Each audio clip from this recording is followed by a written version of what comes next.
Hello and welcome to the Wow. Hello and welcome to the rMetroidvania podcast. My name is Professor Q, who can totally speak. And this is Caldrath, also currently speaking from the rMetroidvania Discord and subreddit. Hi, this is Master. I'm also from there. So tonight we were going to look at some trailers and discuss our impressions of them. I don't think have either of you watched the trailers we're planning on looking at? I've seen both of them. I don't believe I've seen them. So I decided to go into the trailer completely blind. I'm sure that I've seen footage of both of these games at some point, and it's possible I saw the Trash Quest trailer, if it's the same one that they have on their Steam page. I believe it is. So, and currently what you're seeing is biomass footage, because I thought I would wait just a little bit before we jump straight into the trailer, but just to give people an opportunity to join the stream before we did the trailers. Do we want to talk a little bit about what these games are before we jump into the trailers, or do you want to save that for after we watch the trailer? Well, we can say why they are, these particular ones are here. We reached out on the dev chat channel in the Discord, and these were the people that decided they wanted to have us show their trailers. So it's Francis and AMO. Francis with Trash Quest and AMO with Rune, Fencer, Illyia. And then Trash Quest is available now, and Rune, Fencer, Illyia is on its way. I do not want to assert any kind of timeline on that, because I'm not sure there is a specific one, but it looks fantastic. Both these games look fantastic, so it'll be good to take a look at them and see what they're like. So the footage that you're seeing right now is from Biomass, which is a sort of Souls-like game, but not really. It's more of a story-focused game that has kind of a non-linear outcomes. There is a definitive ending, but really the object of the game is to kind of discover the truth, and kind of an interesting title. I kind of recommend it. With a name like Bloodmass, I would have expected it to be more like Metroid. Biomass. Or Biomass. Yeah. Yeah, it's kind of a, I don't know, biopunk. Not really steampunk, but biopunk, I guess, is the best way of putting it. If you were to kind of force it into a genre. Forced into one of the many punks. Yeah. It's a game that... Oh, go ahead. I'm definitely getting some Bloodborne vibes. Yeah, it definitely has some of those traits. The combat is good. It's not... Like, if you go into this expecting like a Bloodborne experience, it's not terribly deep. You do level up and choose stats, but it's kind of similar to Bloodborne in that sense, where you basically just pick the flavor of weapon you want to use, but I don't know why you would ever choose anything other than the melee weapon. I mean, you can do guns. I guess the fact that you can do it at range is an advantage, but of course you have to deal with ammo at that point. Anyway, just thought I'd show some footage of it, because I don't think I'm likely going to do any kind of video review for it, but I think that more people should know about it. So It does look interesting. So something neat about it is, I don't know if you're noticing, like when I hit enemies, and I don't know if I'm actually going to try and fight this thing. It looks like I am. So in the bottom left corner, every time you hit an enemy, you get I can't remember what they named it, but it's this meter that's how you heal yourself, is that once you get up to 4 points, you can heal yourself, I think, 33% of your hit points when you get to that point. And if you get it to max, you heal 100% of your HP. And That's nice. Has a risk reward thing there. One sec.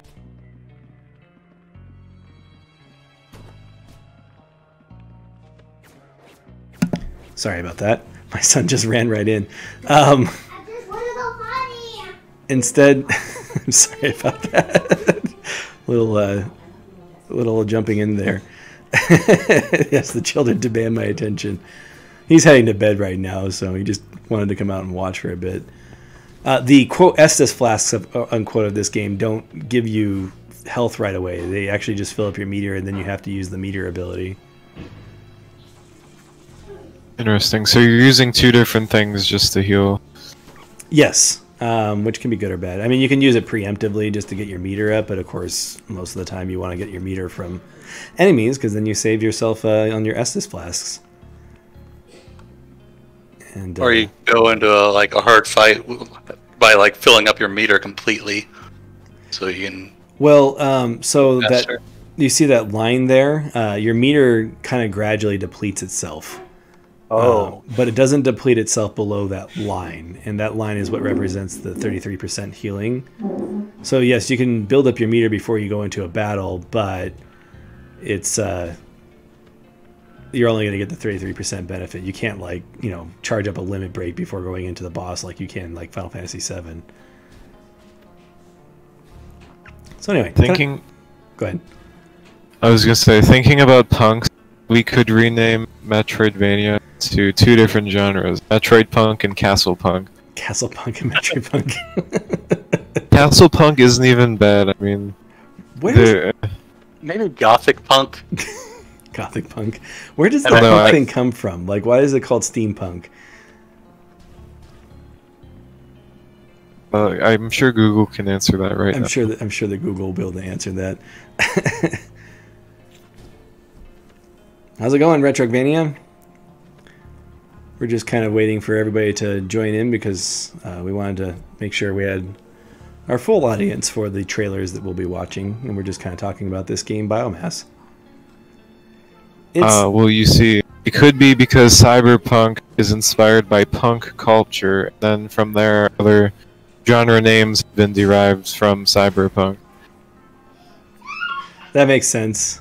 I mean, it seems like one of those things that people just kind of adapted. So that enemy I killed in the corner, they're there specifically just so you can get your meter up. Oh, is that what Zero said? Because punk culture? Yeah. I did send the mass ping in the server. I did do that. I did the stream. Oh, you mean like? I don't have the ability to at everyone. I'd rather die than at everyone. I'm learning about at everyone etiquette. Occasionally, I'll get at everyone's from just random servers I'm in for whatever announcements they have for the game they have, and I'm like, that's interesting, and I'm kind of glad I knew, but at the same time, I didn't like having the notification. So I get it. Cost of being on a server for a specific game. Yeah, it's like you can. They should kind of be able to assume that you're there for news on that game. Sure, right, exactly. But I wouldn't have known about some of the announcements that were made if I wasn't added. It's funny that I wasn't necessarily in the mood to get that information at that particular point in time, but it's kind of forced on you in Discord. Because until you address it, that notification doesn't go away. I'd rather just have those sort of notifications put into a feed that I can scroll when I feel like scrolling. See, that would be neat. That's something that Discord could think about doing. Or the Discord competitor that will replace Discord someday.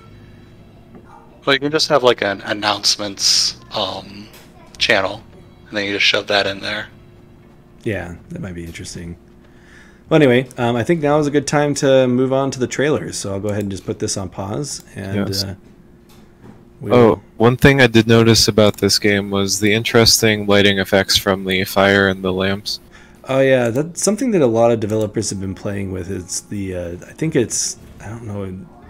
I know that Unity has some interesting lighting effects for pixels and things like that, but the way that Unity just recently added, like within I think like the last 6 months, a bunch of 2D lighting stuff into like the base package. I know that that's probably where a lot of that's coming from. I know that it kind of looks like a specific shader in it.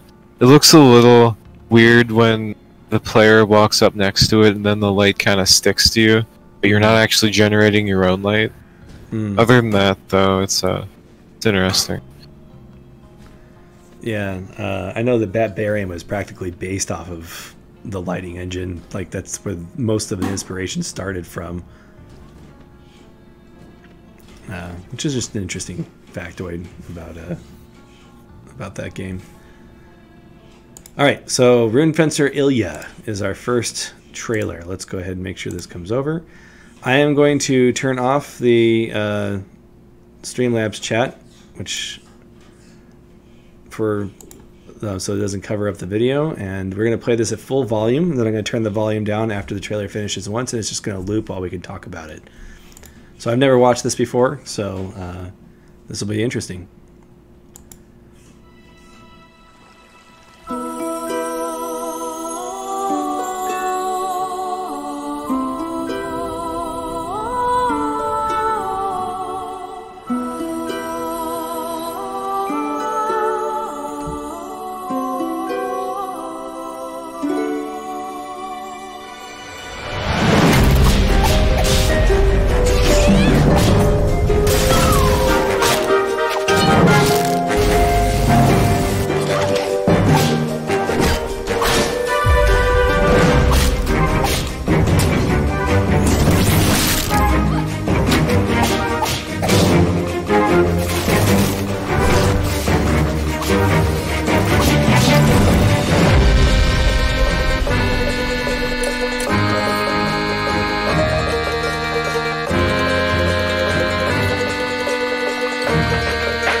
Alright, well, I have it on loop now. I'm just turning the volume down a little bit.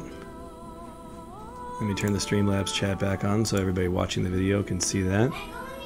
Yeah, I've been excited for this game ever since I don't remember when I first saw this game. I know that AMO is on the rMetroidvania Discord, so if you want to chat with them, you can do that on the rMetroidvania Discord. And we've chatted a few times, but I've been excited for this game when I first heard about it, but the more I see of it, the more exciting it gets. Yeah, it's I also anticipate this game. It looks enjoyable.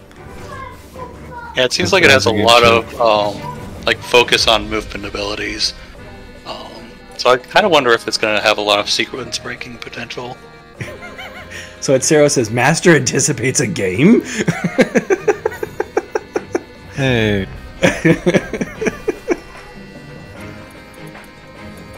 Yeah, you said sequence breaking potential.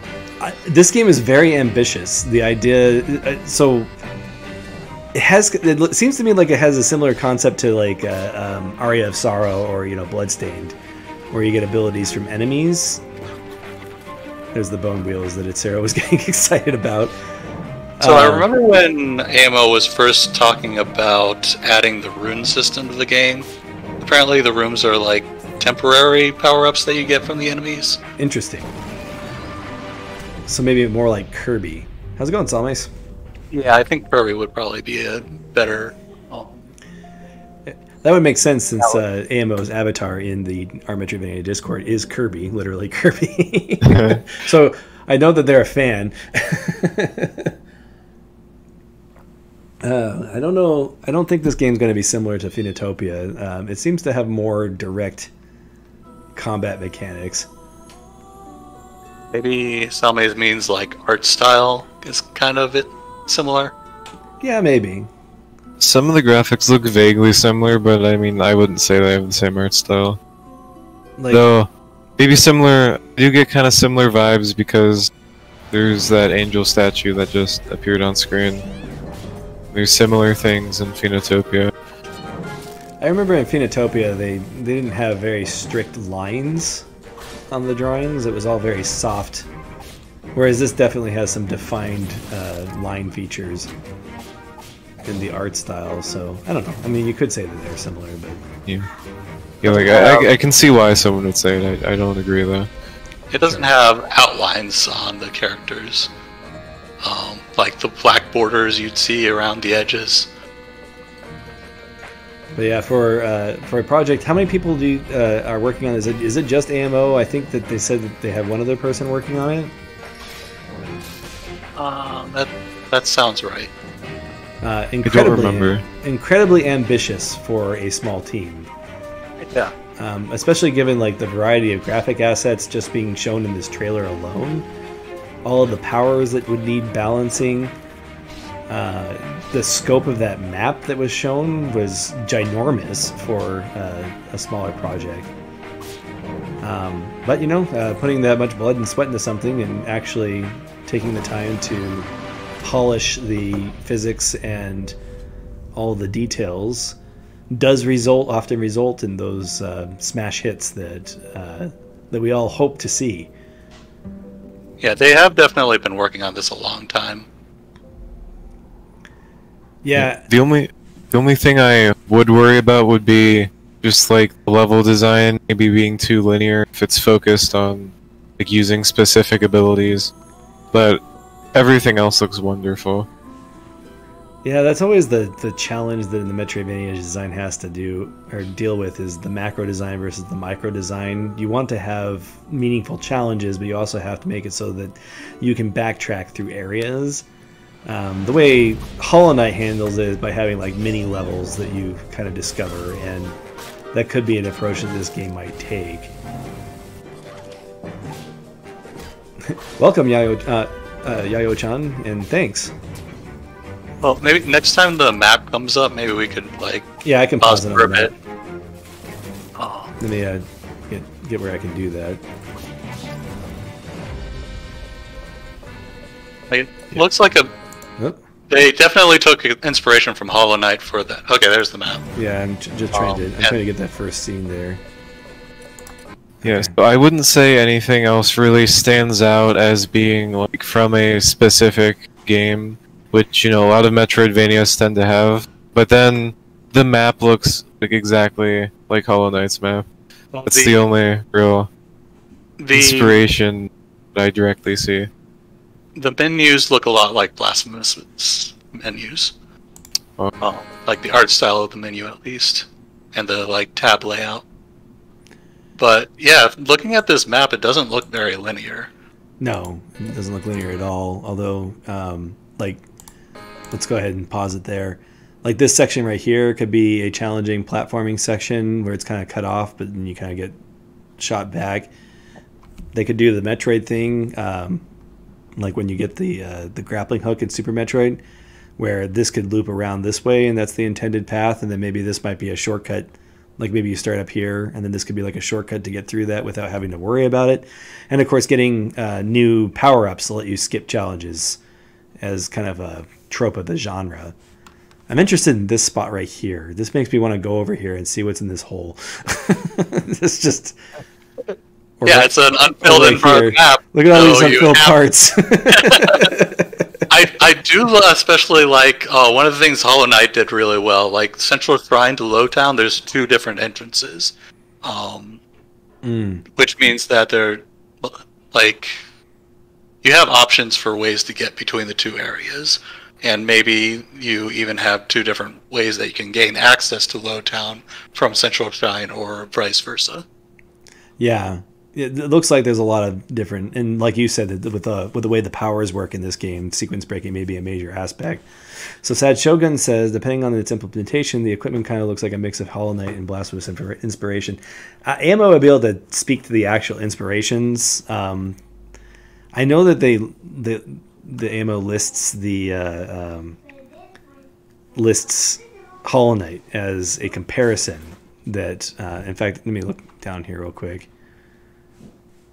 I don't know if they put that in the description at all, but on their Twitter, they mentioned Hollow Knight as a game that they compare it to. Didn't they also say, like, I haven't played it, but I think they mentioned Brave Fencer and Musashi. Oh, Brave Fencer and Musashi is actually a lot like Kirby, so that makes sense. Oh. You basically just collect powers from enemies, and I think you had to release the powers just like Kirby, and so yeah, that makes sense. Now I'm wondering if things like this time stop and stuff like that are permanent, or if you had to get them from enemies or not. Oh. Well, I guess it could be like Wario Land 3, where you have to go pick it up and to progress. Ah, yeah, maybe. A lot of people say that Wario Land 3 is a Metroidvania. Isn't it level based? I haven't. Doesn't that make it a crest-like? Yep. Let me go back here real quick. So, speaking of platforming challenges, so you have the ability to slide on ceilings, and then this looks like, I think this looks exactly like the Crystal Caverns in Hollow Knight. Didn't they have the moving walls like this? Yeah, it's similar.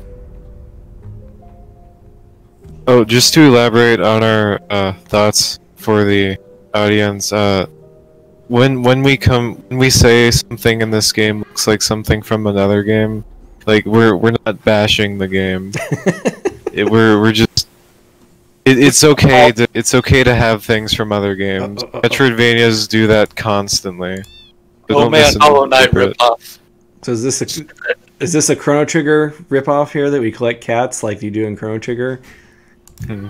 Or in Mega Man Legends, or in... I like the cats, though. The cats are nice. Yeah, we've talked about it on the stream before. When people say a game is a ripoff, it usually isn't a ripoff.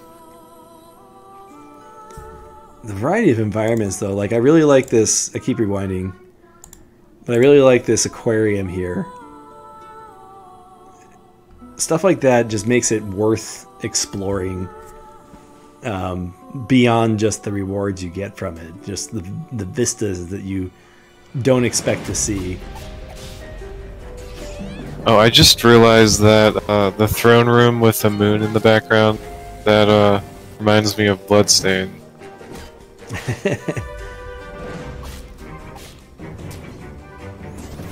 So it looks like you can get the rune without killing the enemy, which I think is also similar to Brave Fencer Musashi.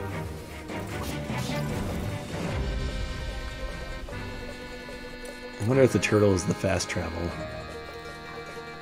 It does look very fast travel-y.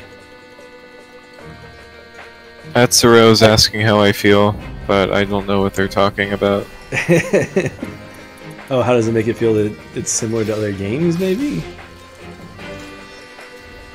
So I saw something that looked like... So there's definitely going to be a crafting system. It looks like you're doing it in a tavern. Well, there's a cooking system at least. Cooking system. Well, new crafting system.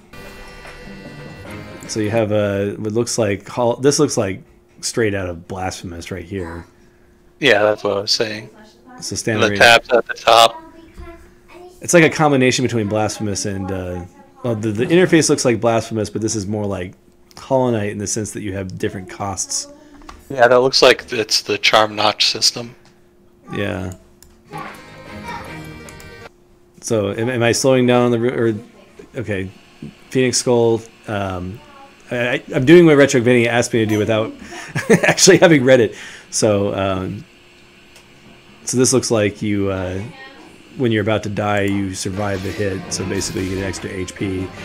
That's an interesting ability when they implement it, because it can sometimes mean that you can go glass cannon and have some leeway there. So Shogun says the combat is really eye-catching. It looks like the rune builds will affect how you could approach enemy encounters, and yeah, I agree. There's a lot of good potential here for a really dynamic experience that's highly replayable. You know, I'm always concerned about high ambition, but this trailer does make it seem like the polish is also there.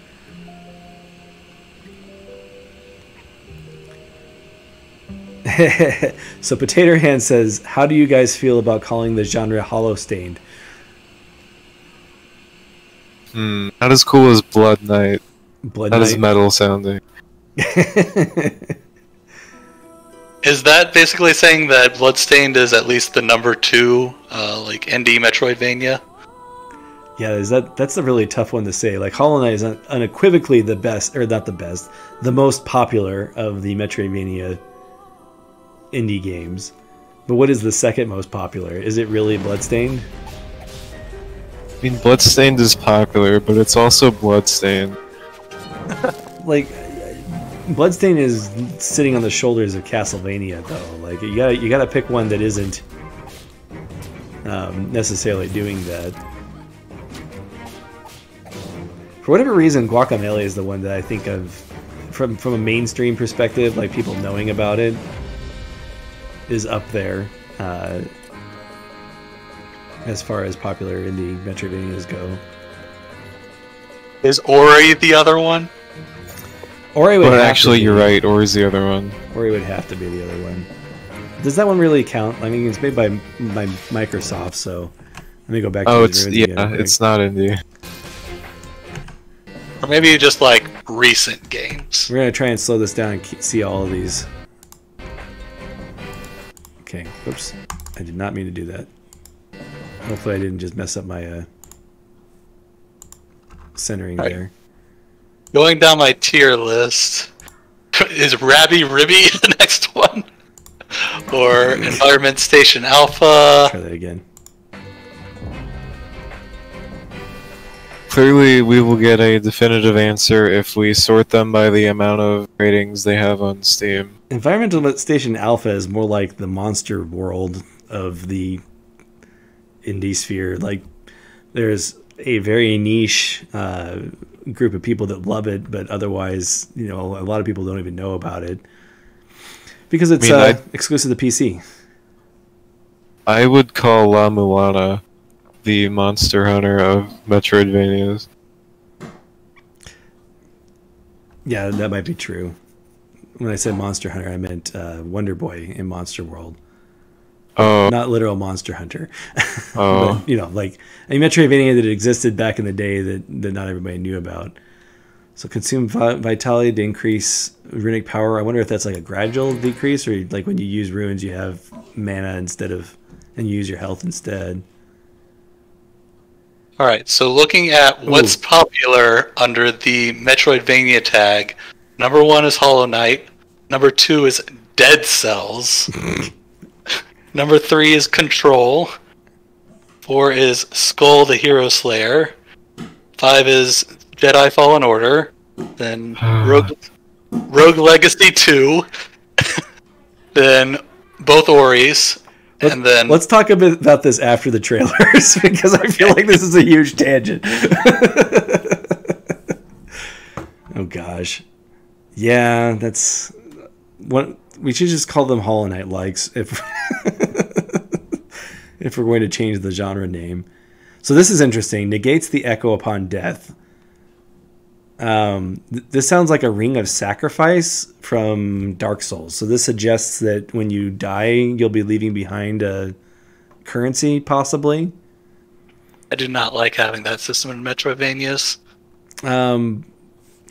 You don't like Blasphemous either, but Blasphemous did it a little bit different. So it's possible it's more like Blasphemous where, you know, honestly, so how Blasphemous did it is that it reduced your spells, which weren't really all that useful in the first place. But if it reduced like the runes in this game, that might be a different approach to how that works. That's something that would be interesting to ask AMO about afterwards. Yeah, I remember when AMO was first talking about the rune system, there was something relating to the death system. So like in Cave Story, when you get hit, you lose levels on your weapons, right? And then Iconoclast kind of had a similar thing. But I felt it didn't work as well in Iconoclast because the powers weren't really all that useful. But instead of making it so you lose levels on every hit, doing it just when you die, that might be interesting. Oops. I keep accidentally going full screen here. I think there was something like you can't pick up runes until you pick up your echo again. Maybe. That'd be rough. But if runes are completely optional, then it might not be a bad thing. So Yayo-chan says this conversation makes me feel sad about the state of Metroidvania. This is the biggest game mentioned that they actually like as much as old games as Rabby Ribby. Was that up on the list, Kaldrath? Rabby Ribby on the Metroidvania popular list? Yeah, the popular tags. It's not on the first page. Oh, great. it is on the second page. I bet it used to be on the first page. It used to have overwhelmingly positive reviews. I don't know where it's at right now, but that would be top rated, not. Oh, you mean you're going by popularity, not rating. Yeah, there's new and trending, top sellers, what's popular, top rating. Oh, I gotcha. Well, it is an older game at this point, so that kind of makes sense. It's also not on the first page of top rated. It's on the second page of top rated. Yeah. Oh, I did have 2 thoughts about that trinket screen. If you would like to pause there the next time it loops around. Sure, I can just jump ahead to it as well. It's not like. Yeah. So the second row, second column item looks like a sticky hand. That's my first observation. I think that was the hand that gives you the echoes. Yeah, so my second observation is looking at the top of the menu, the different sub-menus. It looks like there's a bestiary. Oh, I'm sure there is. You look at the far rightmost. It has a picture of an animal on it. So you have your key items, you have this. I'm assuming this is consumables, like that's a pie and a potion. And then maybe equipment? I'm not sure what that is. But this seems like your equipment system, period. I don't know if you'll get new swords and stuff or anything like that, but this doesn't even look like swords, so I don't know what that is. It's possible it's linked to another crafting system. It's a sub-menu dedicated to the fishing minigame. Could be. I mean, the fishing seems like it would be attached to the food. This has a fishing minigame, right? I don't think that was shown in this trailer. No, it's not shown in the trailer, but I think it does have a fishing minigame. I think I vaguely remember seeing a tweet for that. Could be a craft compendium, yeah. Yeah, if you want to see more on this game, AMO posts stuff on their Twitter pretty often. Yeah, so definitely wishlisted on Steam and follow AMO on Twitter. Yeah, they post a lot of GIFs. A lot of the clips in this trailer I've seen from the GIFs, perhaps MP4s, sent on Twitter. It's a really exciting project. I'm really impressed with the pixel art that they're able to do by themselves. It's kind of, or with a small team, having this fidelity of pixel art is pretty impressive. And yeah, if it's coming to the Switch, that would be definitely good for this game, since I think the games do better when they're released on consoles as well as PC. Speaking of Environmental Station Alpha, I think that's its biggest problem, is that it hasn't been released on other platforms. So any other thoughts on Rune Pincer Illyia, other than I'm really excited for it? No. A lot of times people ask me, like, what are your top 10 upcoming games that you look forward to the most? And I try not to pick favorites, but this one's on there, so yeah. I'm not going to tell you which one, but it's on there.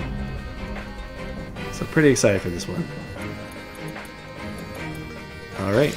Well, we'll move on to the next trailer that we have. Do you have a top 5 instead of a top 10? Do you really want me to make that list? We can talk about that after we're done with the trailers. No. I'm making fun of your ranking, your point system. He has a top 5, but there's 10 on it. Usually I can pick like the first 3 really easily, and then after that it's like I have to think. I don't know why that's such a difference, but all right, I'm going to turn the Streamlabs chat off again, and then we'll watch the next trailer, which is for Trash Quest. if everybody's ready. I'll turn my volume off in case there's noise in the background. So here we go, full volume trailer.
Alright, that was Trash Quest, and you can talk with the developer, that is Francis, on the rMetroidvania Discord. And this is a $3 game. It's available right now if you wanted to give it a shot. And I think it's a mini Metroidvania. I think that's what they advertise it as. Real quick. I remember seeing people say they were beating it in like 4 hours or something like that. Let's see what the reviews are. So 1.2 hours, 10 hours. Somebody played the game for 10 hours. It's a good sign. Let's see. So a compact Metroidvania, so that suggests to me mini. Well, it looks like there's also a lot of optional upgrades. Like one thing I like is like, so like in Escape from Tethys, you would get a bunch of upgrades that you don't necessarily need to beat the game, and this they had like damage up and things like that. So things that you obviously don't absolutely have to have. So you could beat the game without getting those power-ups, which would make it shorter. Interesting. So yeah, there's that speedrunning aspect to it. So I'm sure that, like, from a, I'm always thinking about, now that speedrunning is basically an esport now, I'm always thinking about that angle of it, and especially with these mini Metroidvanias where a lot of the value comes out of the replayability, you would have 100% runs and you would have the minimalist runs or any percent runs. That definitely adds a layer to the game. And as Metroidvania said, it looks very speedy. I really think that speedrunning was possibly a focus with this design. Yeah, you can see that the two power-ups that I just picked up were fire rate up and damage up. Let's see. Metroidvania said that they thought that the main character was going to be a trash can. When they heard trash can. Or trash it's the trash cans from Toy Luna Nights getting their revenge. So, for those that don't know, raccoons are often referred to as trash pandas, as a slang term. It's because they dig through the trash. Yes. I think the goal in this game is actually to get trash, though. Could you imagine? This is what a raccoon had to go through in order to get trash. Yeah, no, this looks really exciting, and yeah, it does look very flashy. It looks like the type of game that would be really cool to show off in. I'm seeing a lot of tricky platforming, and it seems like this trailer has a lot of emphasis on the bosses as well, which seem kind of bullet hell-like. So movement is going to be your main focus in this game, I think. The game seems very Mega Man inspired. Similar, probably more Mega Man X, because Mega Man was never about moving quickly. Yeah. It was more about being in the right position when the attacks happen. It does seem like a lot of the areas are fairly linear, though. Like challenge rooms, like you would see in a Mega Man game. Yeah. Yeah, you have that looping... unlocking shortcuts is one of the first things they mentioned on their store page, so... I imagine that that's going to be a factor, is that you do the challenge and then you unlock the shortcut and then you don't have to do it again. I believe something special about this game is that you always respawn in the middle of the map, and then you unlock shortcuts to different areas that connect to the middle. So if you your save point is. That could be really frustrating, or it could be really interesting. Starting in the middle of the map. That's interesting. So there are a couple of games that do that. Wonder Boy 3, The Dragon's Trap does that, where you always respawn back in town. And then Lyle and Cube Sector also does that. And that can be a for better or worse type thing, depending on it. But it looks like in this game, you're definitely going to get the powers to match. Like repeating content will be less like repetition, because you'll have different ways to approach it, I'm betting. I'll be reviewing this game in July.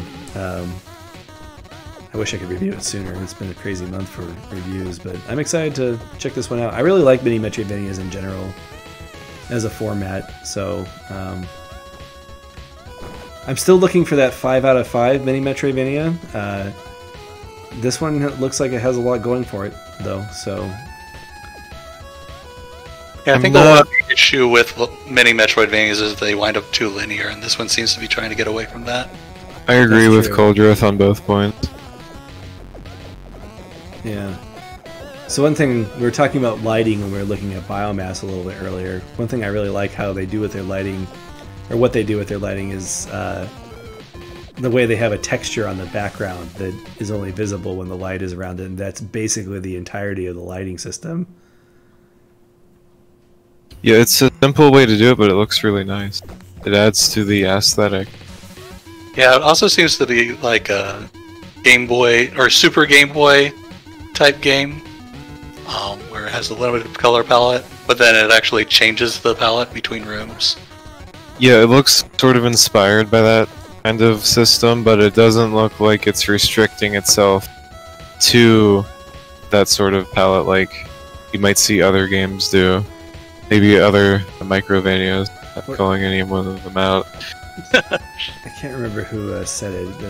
They were talking about Shovel Knight, and they're like fake, false nostalgia, where it gives you the feel, or it gives you the memory of the past, but it doesn't restrict itself by the past. Like Hollow Knight, or not Hollow, Shovel Knight restricts itself to the NES palette, except when it doesn't. Like it doesn't always. It cheats a lot. Plus, the Nintendo never had parallax. And Shovel Knight is actually made in a 3D engine and has parallax graphics. The music as well.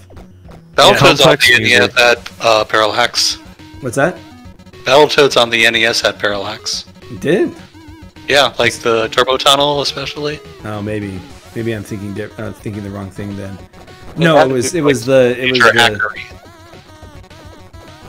Oh, what is that called? Mode 8 or whatever. Anyway, all right, I had that wrong.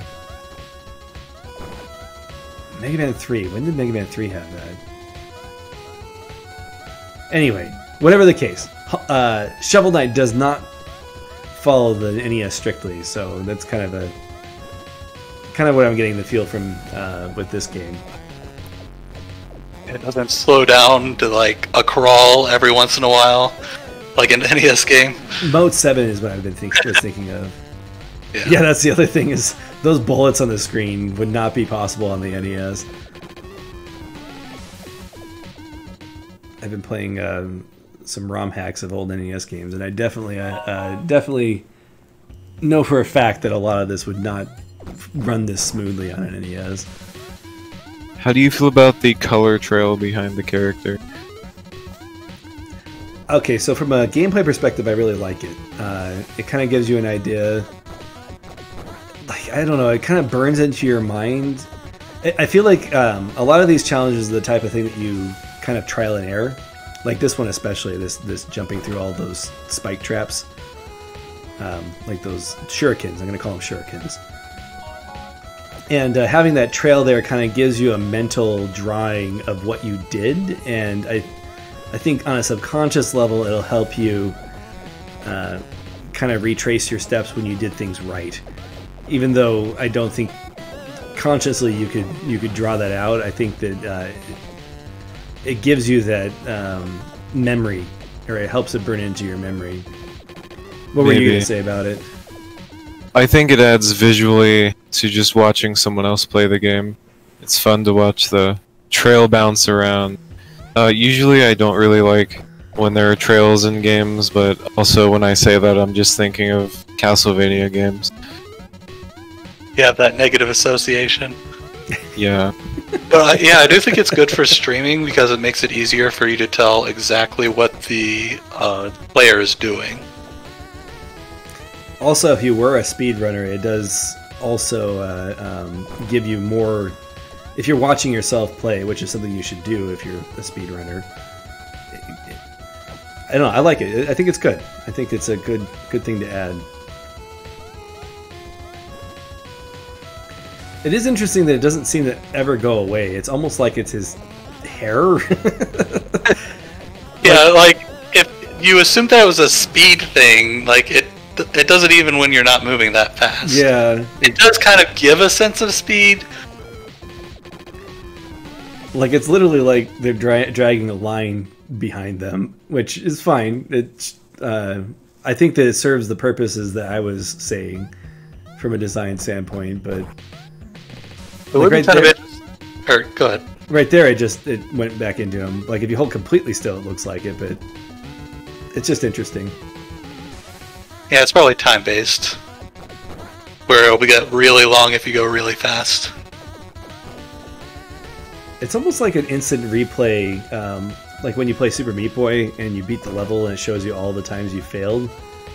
It's kind of like you're getting that as you play. I wonder if maybe there's an upgrade later in the game where it, like, damages enemies. That would be interesting. Seems like it would be hard to pull off. Though it does seem like a lot of the combat is with bosses. We'll see many grunts roaming around on the map for platforming. Yeah, this is the Dance with Death style of combat. Anyway, this game's only $3, so definitely don't wait for me to review it to try it. You don't have much to lose on this one. Yeah, $3 is crazy cheap, and it looks to be a very good game. Yeah, $3 is you just don't go to Taco Bell one day. Like, it's... Or if I'm already not going to Taco Bell. $3 is just what you save on gas not going to Taco Bell. That's true. Yeah, it looks great. I don't know. Maybe it'll finally be that 5 out of 5 mini Metroidvania that I've been looking for. Yeah, I guess, would you consider a game to be a mini Metroidvania if you can beat it the first time in like 2 hours, but if you wanted to 100% it, it would take like 10 hours? That is a good question. It's kind of a tough thing to define mini Metroidvania. A lot of times it's based off a field, so like I beat Simona's Requiem this last week, but I don't know if I would call that a mini Metroidvania, partially because it's not really a pure Metroidvania in the sense that it plays more like Simon's Quest, that you kind of go to different mansions and then just kind of finish them. So I don't know, but I mean, looking at this map, which we actually haven't paused on this map at all, let me go ahead and go back to that. I actually just muted the sound instead of hitting the arrow, because... Alright, where was that map? Oh yeah, one thing I did notice about the map is it looks like it's very dense, like there's pretty much no gaps in it. There's something that I really like in a Metroidvania. So this map reminds me of Hero Core. I don't know if you played that one. But yeah, the density of the map is nice. So it looks like this is probably only about possibly 2/3 of the map. It also could go way out. So, but people are beating it in less than an hour and a half. So, but then again, it looks like you go through these rooms pretty quickly. So they probably could fill all this out and still have it not take too much time. Yes, assuming that all of the exits are on the map. The red area is completely filled out, so that's probably the extent in that direction. Yeah. And then the lower left part of the tan area, I guess, or grayish area, that's also filled out. Yeah, so my guess is 2/3. Like I'm betting this whole section over here is the final area, the yellow area, and they're working on the blue section. The person playing this game right now. That would be my guess. So, by the way, if you ever need a guide to the game, there's a map right in the trailer. you can use. I try not to show two completed maps when I do video footage for these games because I know that's an important aspect. Not that somebody's going to memorize a map from 3 seconds on screen during a video, but I think it's an important thing to let the person do themselves. Yeah, it's like if there's a like entire area that's supposed to be a secret, then that could be a spoiler. Yeah, like, yeah. It was easy to notice. Yeah. Seeing like this map on this video though, like I don't remember anything about it, and we paused on it for a while. Sure. Like it doesn't have any, like with the first trailer we watched, you know, there were distinct landmarks on the map, but this is very minimal. So I don't really think looking at a map would tell you anything about the game, really. This is definitely there's a few symbols. There's like an exclamation point on there. Looked like there was something like an A. This is definitely a pure mechanics style game. I would not look at this game and think, okay, I'm going to go into this for an atmospheric experience, because it's very clear that the expectation is that everything that you see is either going to kill you or be a pathway, and that is the only thing that you need to care about in this game. Red is bad, and blue ground is safe. Like contrasting this with Rune Fencer Illyia, which we just looked at, that one, it's very clear that they're trying to do a huge variety of places that you can explore, do world building and that type of thing. This is definitely a gameplay experience. So I like both. I don't really prefer one over the other, but this one definitely understands its focus, I think. Yeah, I wouldn't compare the two styles at all. Yeah, not. I wouldn't try and stratify them anyway. And this actually seems to have bullet hell hitboxes. Like I noticed a few times that shots went right through your head, so that probably means that it has like a hitbox smaller than the character. Yeah, they are getting pretty close to a lot of this stuff. It's most noticeable against the like robot-looking boss that like sprays projectiles all around. Like not this one, the other one. Let's see if I can catch it. Let's see. It's hard to stop in a single frame. Not there. Yeah. I kind of wish This boss, like once it does the second round of shots in a second round of this. So yeah, like right there. Yeah. Unless maybe it does. Like I haven't noticed him actually get hit in the trailer. So maybe like you might lose health without it giving feedback. That's always such a tough when you're recording footage for something, especially if you're trying to sell it, which is what, by definition, what a trailer is. Showing failures doesn't always give the best impression. They want to show people looking awesome. Well, I've seen a lot of trailers where they like try to emphasize how hard the game is by just like having the character get wrecked over and over again. One of my favorite sales tactic is for these mobile games that I see trailers for all the time. They show the person like failing at an obvious puzzle, I think in an attempt to be like, hey, I could do that better than this terrible player on this trailer. I hate those. And welcome, Allison 8-Bit. And yes, this game's only $3, so definitely give it a shot if it looks cute to you. Is this game also their activities, not puzzles? Their activities. Let's see. Let's see if this game is on other platforms real quick. One strange thing I did notice about the trailer is that it seems the lighting affects your health and energy HUD on the top left. So if you're not close enough to that element to light it up, you can't actually see your missing health or energy. Wonder if that's even a problem though. I don't really know how the energy oh, like what your plays. Like how often is. you're actually looking at that. I feel like the amount you have now is going to be more important. It looks like the energy regenerates pretty quickly. I think the energy is like just your double jump counter. Like, you know how you, like in Mega Man games, you can have a certain number of air dashes or double jumps. It's just like you have 3 double jumps, and then as soon as you hit the ground, it instantly refills. That's actually a pretty good observation. Watching the gameplay, it looks like exactly what's happening. And it looks like it replenishes as soon as you hit the ground. So yeah, it's possible you use that energy bar for some other things too.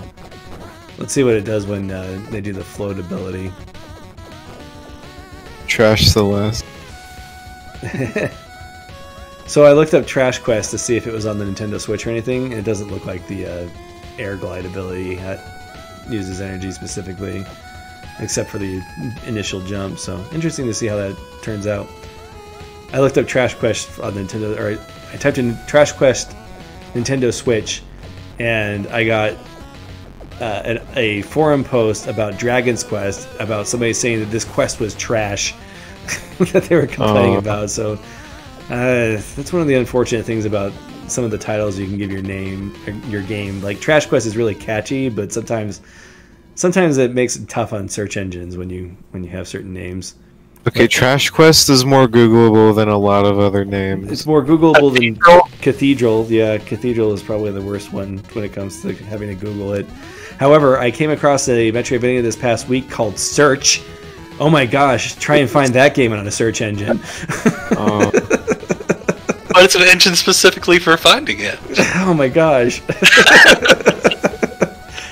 I had to type it in on quotes and then type in the name of the dev in order to get it on Steam. Steam so search weird. engine. It was awful. So I feel bad for that game. It looks interesting. Like, if I wasn't so swamped, it's the type of game that I would grab just because I feel like it needs attention. But And you'll never be able to find it again.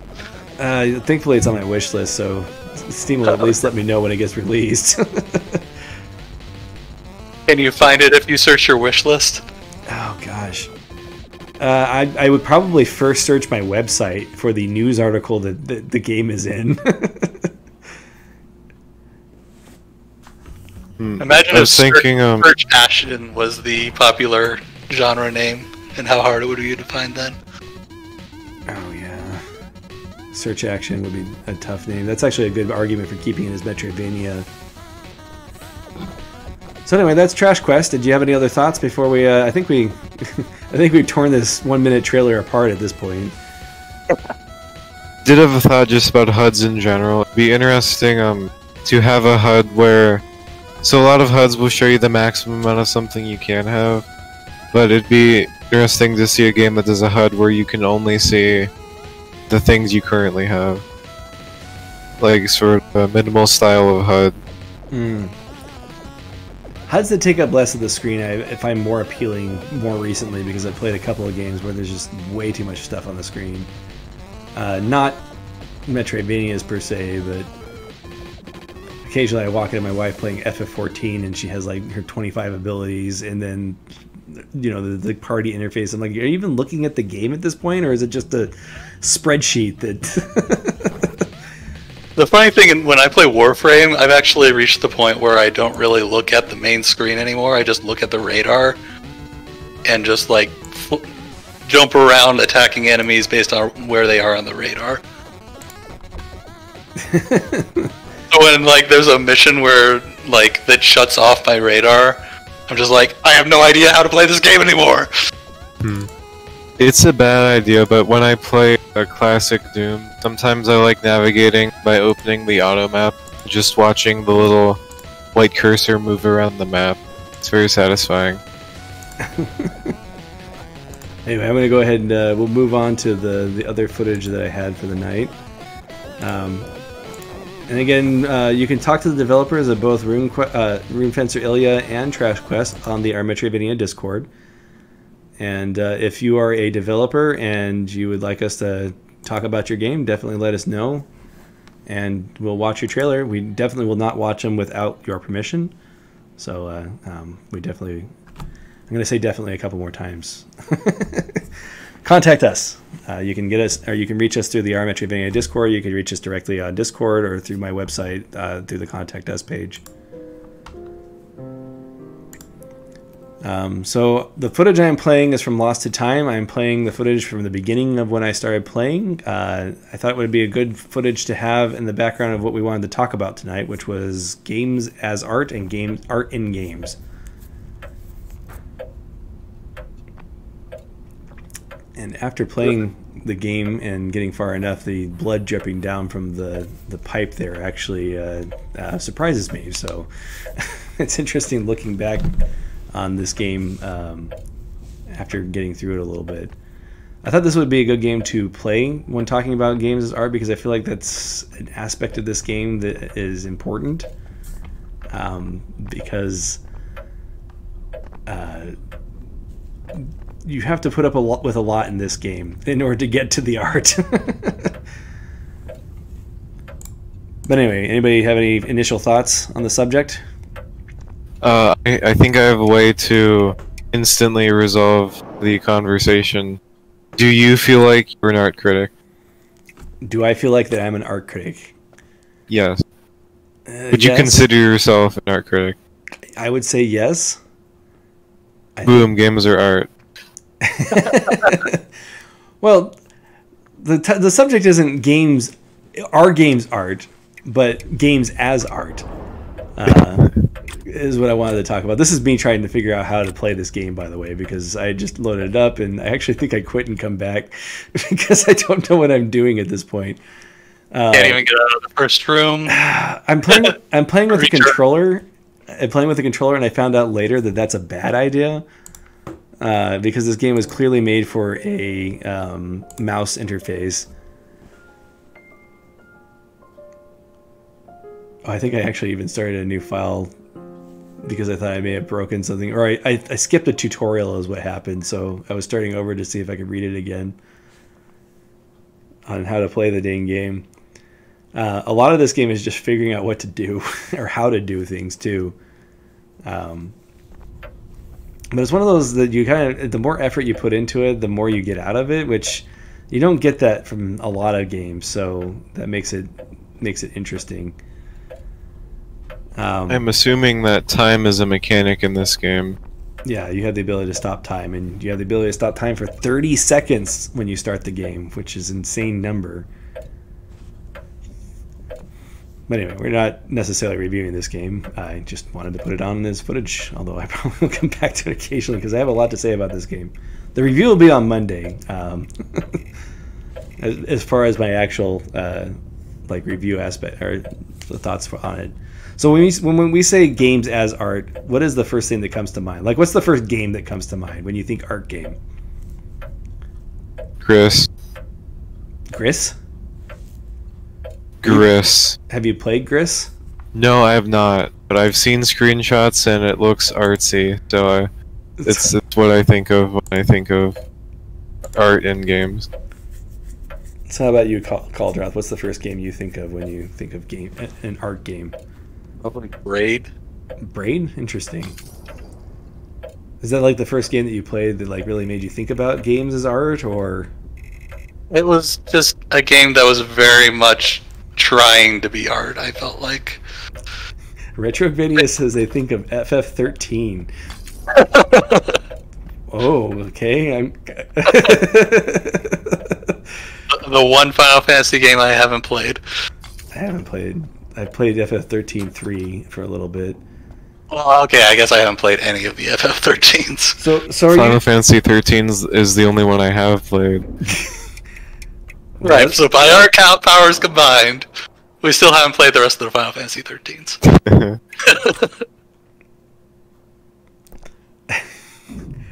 This is hilarious watching myself play this at the beginning. Okay, so you did a paper on it in college. Okay, that makes a lot more sense. Okay. Enlighten us with your thesis.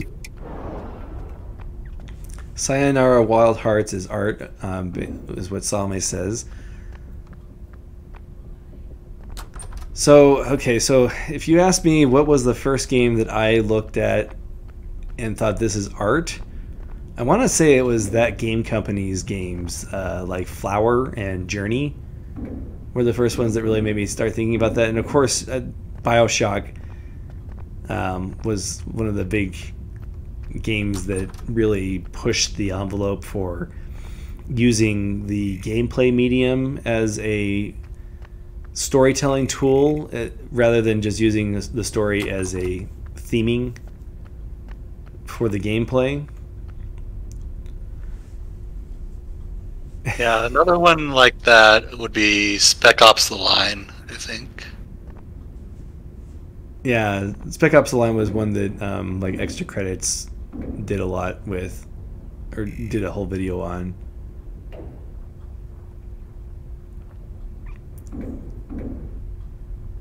To decide if game or talk about how games are art, we must ask what is art.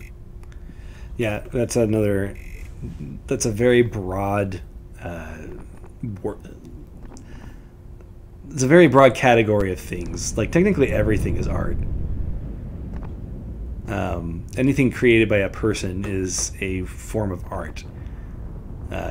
If you think about it as just like a utility use, like a hammer or whatever, you might not say that that was art, but if anything was done to that hammer to make it more visually appealing or more appealing to use, then there is a certain artistry to that. So you would say even the stuff that I drew on Gartic Phone is art? Yes, technically yes. Or if a child makes a drawing, that's technically art. Now, would you pay for that? And that's where you can start, making definition differences. People who pay for it are just money laundering anyway, so... Just money laundering. Does that include when we buy video games? Are we money laundering when we buy games? So are you? I personally am not. Usually when somebody says that's art, they're usually talking about like fine art or, higher quality. And, it's not art if it's made for other reasons other than for the aesthetic appeal or to share some kind of message or that type of thing. I think so art is something that's trying to be an experience. And video games are usually trying to be an experience. And I mean, I guess that's sort of a way to define it. I don't know, I'm not an artist who talks about art. So let's reverse the definition real quick. What game isn't art? Like, definitively not art? FIFA. FIFA. How come? Call of Duty. Oh man, gosh, I'd say that Call of Duty is probably a great example of art, especially with the later games where they really tried to push the envelope on having some kind of message. Yeah, there's the single player modes, which are pretty artsy sometimes, and then the multiplayer modes, which are very much just power fantasies. Is a multiplayer game art? It can be. In the sense of, say, Call of Duty, something that's player versus player and lobby based. So Yayo-chan says their first thought of what game is not art is Bubsy 3D, but it genuinely looks like an abstract 3D art gallery, and that's true.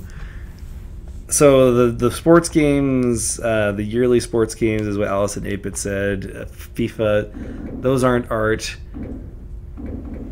Like, if a game's just a pure cash grab, that would be like the only thing I would say. Like if something's just like a pure rip-off of some other game. So you're saying that Okay. what defines art is the heart that goes into it. So we're back to the intent argument. Yes. Yeah.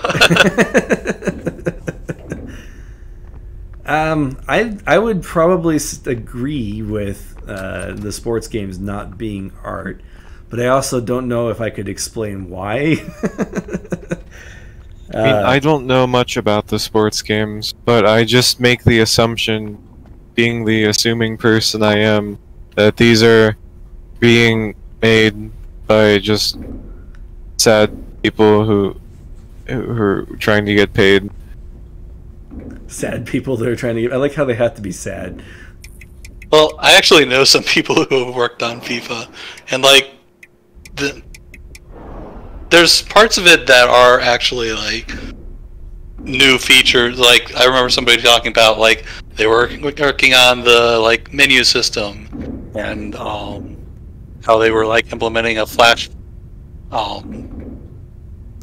like implementation for it, and so they do have like actual new stuff they do sometimes, and they find that stuff actually interesting. Can only part of a game be art, and the other part not be art? Rogani was saying that sports games try to highlight their amazing graphics as one of their selling points. Yayo-chan says that they would argue that due to the way the market, let's see, that due to the way the market, how realistic they attempt to depict the sport, shows that they are trying to imitate life, and you can't get closer to, and you really can't get closer to conventional definitions of art than people trying to imitate life. That's a good argument. But then again, you could also argue that trying to be as realistic as possible has no creative what is that word? Creative freedom, and therefore can't be art because art needs to also have creativity. Well, by that same logic, photography couldn't be art. True. But is a photograph an accurate depiction of life? Yeah, the way that the photograph is framed and how they arrange the scenery, like waiting for the correct lighting, it is capturing a specific, almost fantasy version of what you're photographing. So even though it is technically an image taken from life, it's not necessarily true to life, is an argument you can make about photography. So I think we're going on a big tangent with the definition of art.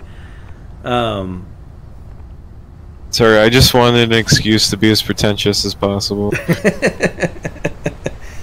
And yes, that's what I was saying at the beginning is that everything basically is art, but we generally don't like to think of art that way. Fast food burger photos, are those art?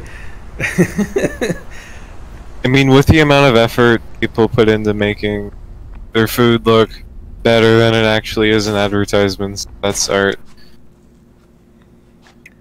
There's an art to it, yeah. And furniture definitely is art. Like, we definitely put patterns into our furniture to make them more visually appealing. So I think the question shouldn't as much be like what is or isn't art. It should be what is a valuable definition of being artistic in the context of games. So my thought is that it is anytime the game has an applicable, something that you could apply to your own life in some way, whether that be something you can relate to or a philosophical idea that you could think about, that to me is what makes it a stronger piece of art.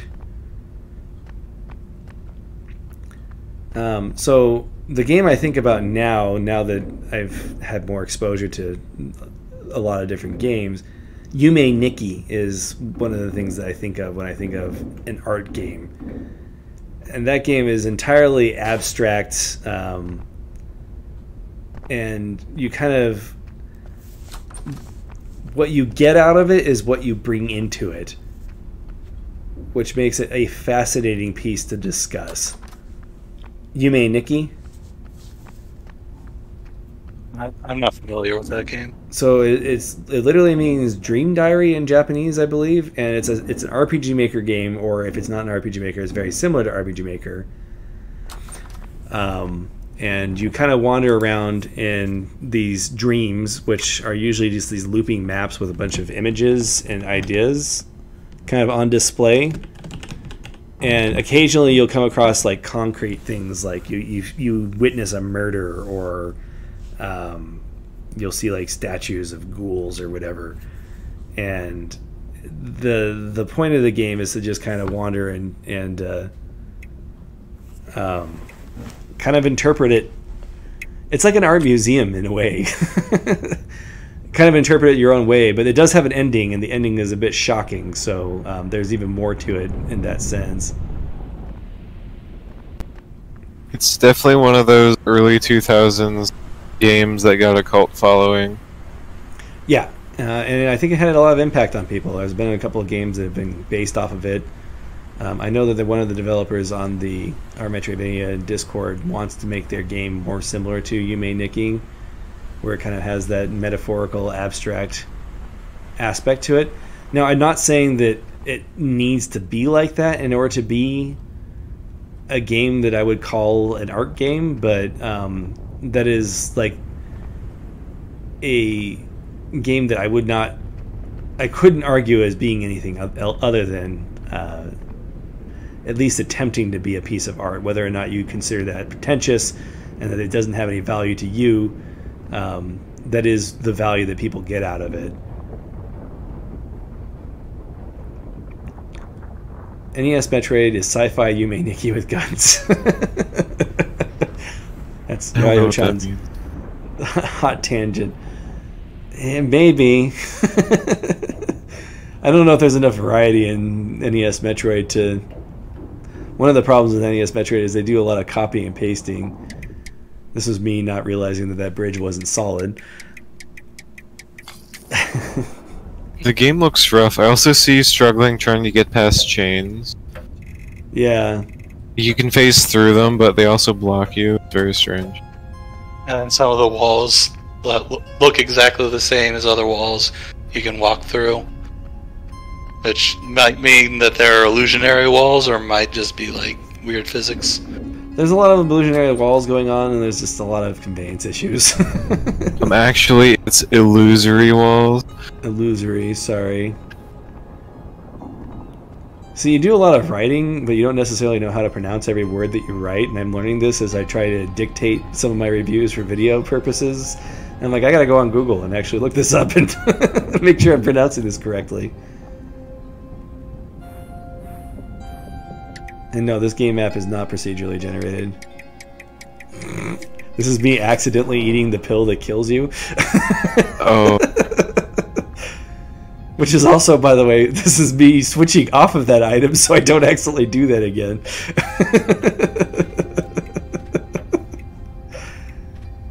How long is this game? I haven't beat it yet. Salmaze beats it in like an hour or two or something like that. Yeah, Salmaze has it down to like an hour speedrun at this point. I'm realizing that the background here is terrible for the stream chat, so I'm sorry that you can't read the text right now. There we go, that's better.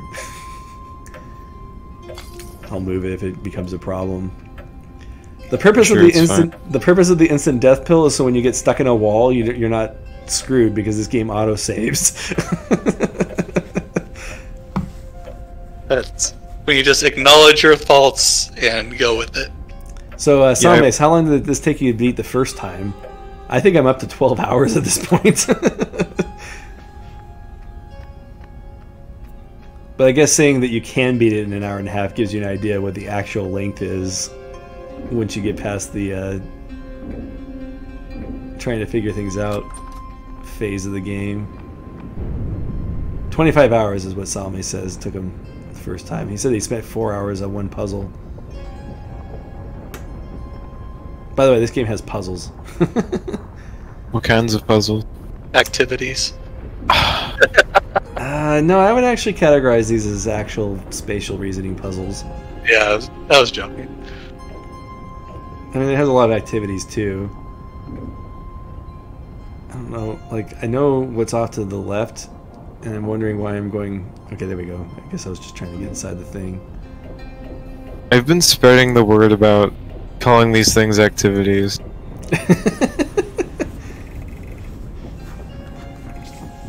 This is one of the pivotal moments of the game where you get your first weapon, quote-unquote. So anyway, what do you guys think? What would you guys call an art game? Or how would you define a game that is art? The game is trying to give you an experience that is special in some way. Yeah, that sounds right. So Yao-chan says that games aren't art, games have art in them.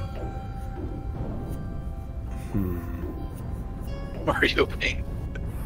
Yeah, when I think of games as art, I usually think of the visuals before I think of the like the story or the experience you're intended to get out of the game. But I would say that's more important to a game being art. Also, you shoot lemons. I think it's Yeah, like you shoot light balls in this game. Or They look like lemon. With this particular weapon, you shoot light balls, and of course I get killed by the falling. Salmes was offended when I called this a Kaizo glitch fest. that was some serious I want to be the guy vibe there. Yeah, that's pretty La Mulana type of trap. Like I could take a look at that and say, okay, this might kill me. So I don't think that part was unfair per se. One thing that I noticed about a lot of games that like seem to be trying to be art games is that they're very specific in like the way they do things, and even if like the convention is different, and even if that is likely a worse experience than the convention. I agree. Ignoring convention does seem to be like the thing that art games do. I don't Perhaps mind it because they want to be special. I don't mind ignoring convention, but I agree it doesn't always work out. Okay, later I'm going to take a screen cap of your projectiles and I'm going to just send it unsolicited and ask people what they think it is. If it's a lemon or not. I'm gonna move the stream chat to the top right here because I think that'll be a better place for it. Oops. So it's not blocking the gameplay as much, since I think a lot of the gameplay happens at the bottom of the screen with this game. Oh man, I've got my snipping tool at the ready. So this Celeste, game has key gating. Ooh. yeah, it has key gating, lots of it. In fact, I would say that getting this form that I have right now is probably the closest thing to a movement ability upgrade that it has. So I think this is the end of this clip, so I'm going to go ahead and move on to the next clip that I have. Oh yeah, this is when... So usually how I start a new game is I'm like, I have half an hour, I'll go ahead and start it, and then I run out of time or I go overtime and get late for whatever else I was supposed to do that day.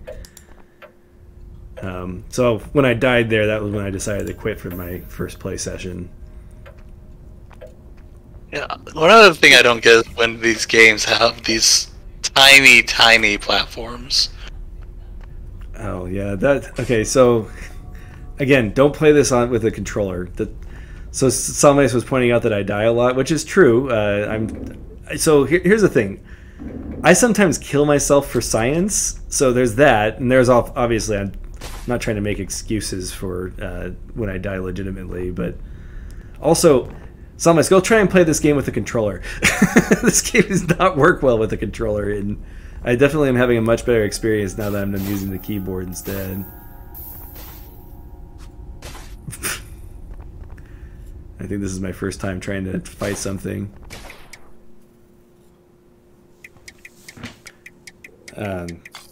So like the little lemons that I'm shooting, I'm trying to aim with my right stick instead. And like, I don't know if you've noticed that little hourglass that kind of floats around you.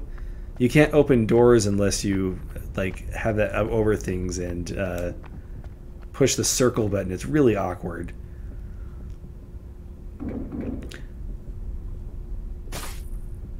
Anyway, we have about 5 minutes left, and I feel like this is a much deeper topic, so we may continue it a little bit more. But it sounds like people are still hesitant to call games art. And so here's a question: would you consider a movie art?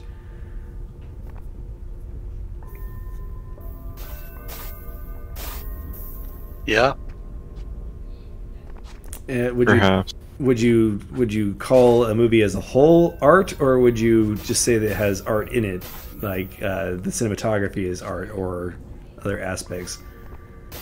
Because it seems like the consensus in the chat is that games have artistic elements, but aren't art in themselves. I feel is a little bit limiting. But again, I guess it boils down to the fact that we couldn't even define art at the beginning of this discussion. If movies aren't art, then what is an art film? I accidentally ate the pill again. Yeah, you keep equipping that thing. Does the existence of an art film imply that film isn't already art? Yeah, that's the big question. Well, again, you know... In that case, you're like forming a Venn diagram of art and movies, where there's art films that are both movies and art, and there's movies that aren't art, and there's art that isn't film. So, but I feel like if you're saying that movies aren't art, you're using like a very limited definition of art, where it's just like paintings are art. Like, would you consider music art at that point? I consider music art. Yeah. So I think most people would. I think if there's anything that we've learned from this conversation, as short as it was, is that the word art is very not useful at all. I think it creates more confusion than it is useful. Yeah, I agree. So I guess the question then would be to have a more meaningful discussion. Do games or can games have meaning, or can games be meaningful outside of just being entertainment? Yes. And what games are the most meaningful to you? I guess that's a good way to end the night, since we're kind of running up on our time here. I would need another week just to answer that question. Do you have any off the cuff responses to that, Caldra? I'd say BioShock was pretty meaningful to me. Like, it contextualizes agency quite well. So I played like Final Fantasy VI and Chrono Trigger and things like that, and those definitely had. I can definitely analyze those games as metaphorical pieces of work now, but I think BioShock was probably the first game that really got me thinking about it, just because that it was kind of its central accomplishment was being a shocking twist on what a video game could be. Yeah, for Final Fantasy games, they just felt like stories to me. They didn't really feel like they were trying to say anything. Yeah, well, we're not the Final Fantasy review, or I'm not the Final Fantasy review, and this isn't the Final Fantasy podcast, but I could definitely analyze all of the Final Fantasy games I've played and kind of derive meanings from it. Here's the funny thing about meaning, is that whether or not you intend to have it, you can still draw it from the game. Even Mario Brothers can be interpreted in an agenda sort of way. There's actually some hilarious satire of comparing Mario Brothers to like Soviet communism. Look at these nice platforms. Aren't these great platforms? Play with a keyboard if you play this game, please. It was not made for a controller. Yeah, that specific aspect of this game is probably why I'm never going to wind up playing it. It's not. It looks common. like a Kaizo game. It's not common past this first area. They do get better about the tiny platforms, but I mean, the doesn't really work with the controller. oh yes, that aspect is. I honestly don't think they should even support controller, like the way that this controller, comparing the two control methods. Do you think they could fix the controller issues? I haven't tried to play with the controller since I started playing with the keyboard. So, is the logo an art, or because it is a representation of something that isn't art? Would it not be art? Yeah, that's why I was saying this art's not a useful term anymore. So Sad Shogun says that he thinks that the Final Fantasy games have a bit of meaning beyond them being just stories, and I agree. And I think that you could do that with any story. I'm still thinking about doing a whole video on the Metroid story and doing a full analysis on the story and kind of what meanings can be drawn from it. I have a lot of ideas for that video, and it's kind of a hard one to put together, though, because articulating those ideas in a way that communicates it well to people watching it is a difficult task. So maybe someday, though. But if you did that, then you'd have to make a video on the Castlevania story. Because they have to have that equality.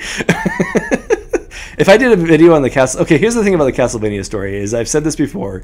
It brushes close to something... And again, this is just me interpreting it. Somebody else can interpret it differently, and that's great. I think that's one of the best things about doing interpretations.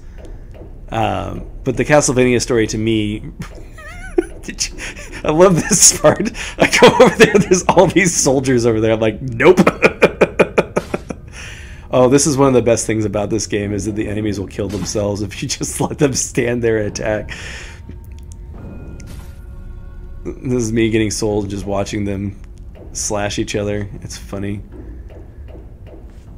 Anyway. Can you do the jump attack that shoots downward at an angle? Does this... So how this game works is you collect... be accidentally turning on my time stopper.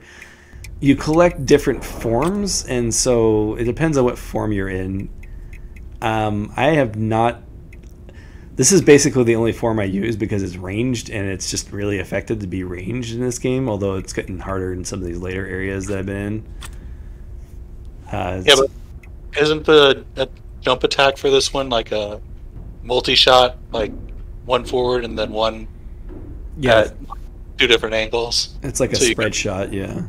Yeah, so you could have used that to shoot them. Yeah, I'm total noob at this point in the game. This part killed me so much just because of these platforms. It's like non-flashbacks. It's one of those games, though, as you get better at it, it gets better, of course. Yeah, it's a gradual process.